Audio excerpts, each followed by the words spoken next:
Anda kembali menyaksikan Aceh hari ini. Informasi selanjutnya, Saudara, Lembaga Pendidikan Madrasah Ibtidaiyah swasta di Desa Payakola, Kecamatan Celala, Kabupaten Aceh Tengah diterjang longsor. Kejadian tersebut merusak ruangan kelas dan ruangan guru yang terdampak longsor.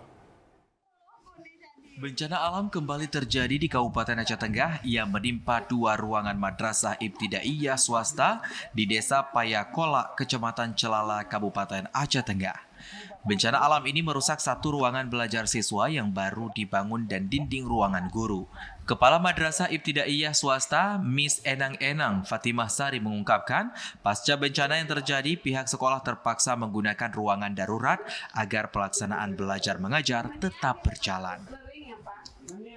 Nggak tahu, tapi karena yang tahunya tadi pagi begitu nyampe, lihat kayaknya longsornya dari atas tuh.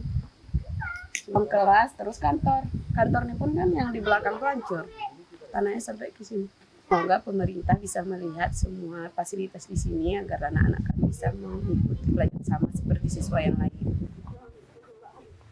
Akibat peristiwa yang terjadi, pihak sekolah berharap pemerintah dan dinas terkait dapat segera membantu dan memperbaiki ruangan sekolah yang rusak akibat tanah longsor. Dari Aceh Tengah, Mutia TVRI melaporkan.